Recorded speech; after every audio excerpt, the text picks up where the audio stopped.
Kailangan kong malaman, buhay pa ba si Machete? Buhay si Machete. Hindi ko gustong hiyain si Homer sa harap ng maraming tao. Pero wala akong nararamdaman para sa kanya. At hindi ko kayang pakasalan ng tao na hindi ko mahal. Naiintindihan kita. Espiritu ng kadiliman sa pamamagitan ng kapangyarihan na nagmumula sa mahiwagang sandata ni Machete. Ituro mo sa akin ang kanyang kinaroroonan. Kagabi kasi, may narinig akong pinapanggit kang pangalan. Aginaya, asawa mo ba siya? Hanapin mo si Machete! Hanapin mo siya! Wala na siya, Ginaya. Hindi ko na siya makikita pa muli. Pero bakit? Dahil patay na siya.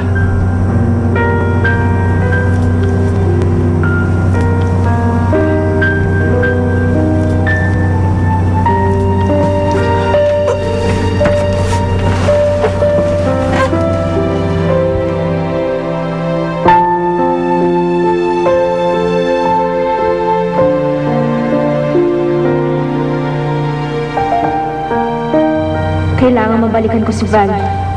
Baka nag-aalala na yun sa akin. Naku, Nay! Ang ganda-ganda naman itong wedding gown nyo. Saka maayos na maayos po, oh. Iniingatan ko talaga yan. Kasi ipapamana ko sa'yo. Gusto kong pag kinasal ka, yan ang gagamitin mong damit pang kasal. Talaga, Nay? Paano kakasalan si ate? Eh wala pang boyfriend. Bakit nga ba wala ka pang sinasagot sa mga manliligaw mo? Eh kasi, Nay, ayoko pang mahati yung atensyon ko. Gusto ko, matupad ko muna yung mga pangarap ko sa buhay. At saka, Nay, paano naman ako magkaka-boyfriend? Eh wala naman ako nagugustuhan sa mga nanliligaw sa akin. Baka naman nagiging masyado kang pihikan. Nay, hindi naman sa ganun. Pero kasi pakiramdam ko parang hindi pa tumatating yung lalaki para sa akin. Siguro nga, anak. Kasi pag dumating yan, siguradong malalaman mo at mararamdaman mo. Ang alin na yung nangyari sa inyo ni Tay? Oo, kagaya ng nangyari sa amin ng itay ninyo.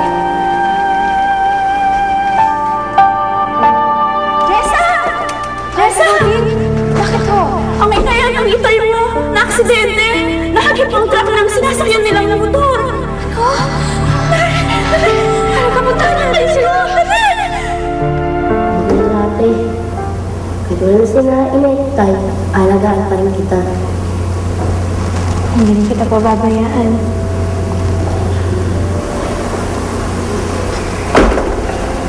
Oh!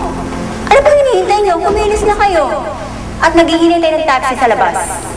Tita, baka naman ho pwedeng bukas na lang ho kami sumama sa inyo. Kasi ho, magliligpit po ho kami ng gamit eh. Naku, Jessa, hindi na pwede. Tsaka ibebenta ko na ang bayad lupang ito. Eh, bantagat?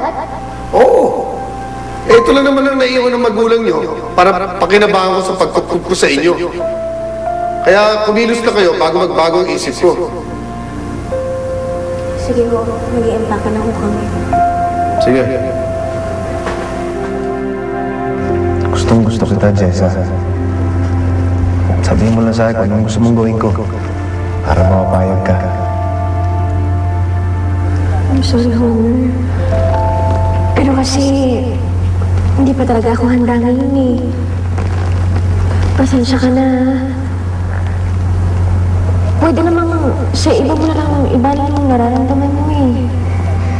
Pero ikaw ang gusto ko. Hirap bang intindihin yun? Pasensya ka na, pero hindi talaga. Ayoko.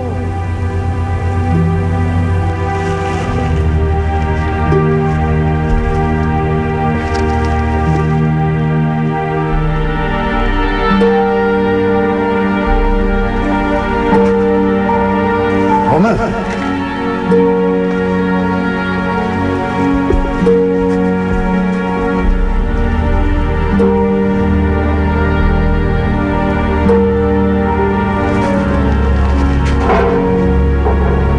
Sino ay?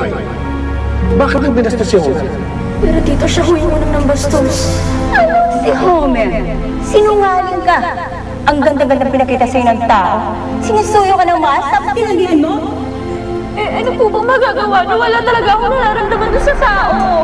Hindi mo pwedeng gawin yan dahil nakakompromiso na kami sa kanya. Tito. Jessa, ayoko matigasan. Matuto kang tumanaw ng utang na loob.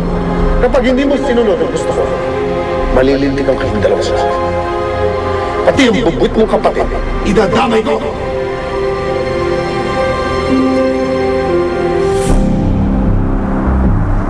Sigurado ka naman talaga magpapakasal ka sa mukong na yun. Hindi ko alam ba? Pero kasi, gusto ni Tito Edgar eh. Alam mo namang malaki ang utang na loob mo kay Homer. Kung gusto niya, siya magpakasal sa mukong na yun eh. Bakit? Tayo ba may utang na loob? Di ba siya? Kaya dapat siya magbayad. Pero di ba siya nag-alaga sa atin? Simula nung namatay si Init sa si Itay. Pero, inalila naman niya tayo. Kaya wala tayong utang na loob sa kanya. Alam mo ba, sana nga ganun lang kadalihin eh. Alam mo ate, kung ako sa'yo, natakas na lang ako. Daw mapakalas sa Homer na yun. Kasi, buhay mo ito ate. Pag napakasal ka sa Homer na yun, sigurado ako, lagi ka na magiging malungkot. Gusto mo ba yun? Ano namang malay mo, Val? Baka matutunan ko din mahalin si Homer. Kung totoo yan, di sana noon pa. Kaso hindi talaga eh. Hindi talaga si Homer para sa'yo. May ibang lalaki na kalaan sa'yo, ate. Val, bakit hindi ka pa nakabihis? Sino magpapantay dito sa'yo sa bahay? Sa kabilang bayan pa ang kasal ko. Baka matagalan bago ako makabalik. Ano ngayon? Ayaw kitang makitang kinakasal sa lalaki hindi mo naman mahal. Sino maghahatid sa altar? Eh di si Tito Edgar. Di ba siya naman mukhang tatat na makasal sa kay Homer, di ba? Val, alam mo naman kung bakit ko ginagawa to, di ba? Para sa ating dalawa. Di totoo yan, ate. Ginagawa mo to dahil kay Tito Edgar. Kung nabubuhay pa lang sana sila, inatatay, sigurado ako, di ka nila papayagan sa gagawin mo ito. Val, Ate, nakalimutan mo na bang sinabi ni Inay? Darating ang lalaki para sa'yo. At pag dumating yun, malalaman mo na lang na hindi si Homer ang lalaki yun. Magiging kawawa ka lang, ate. At ayaw ko maging malungkot ang buhay mo.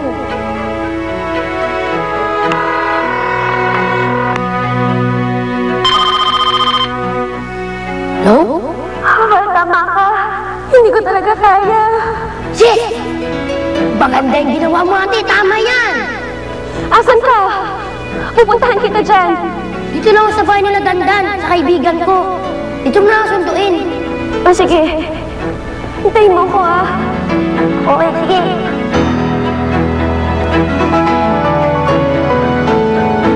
Jessa!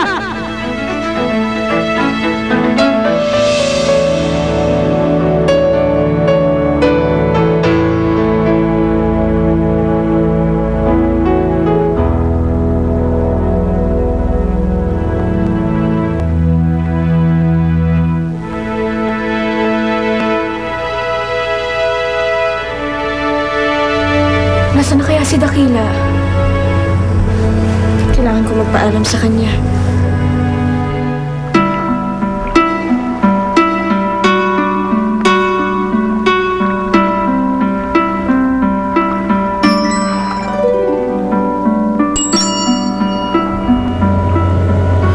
Nakalaya nga ako sa sumpa.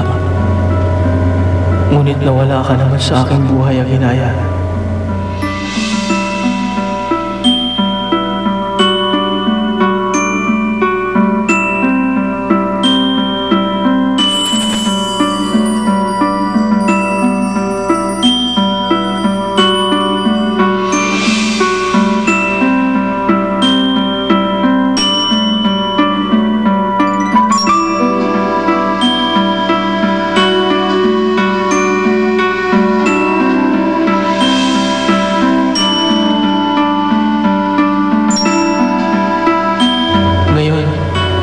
Nakabilanggo naman ako sa sumpa ng kabiguan. Makalaya pa kaya ako?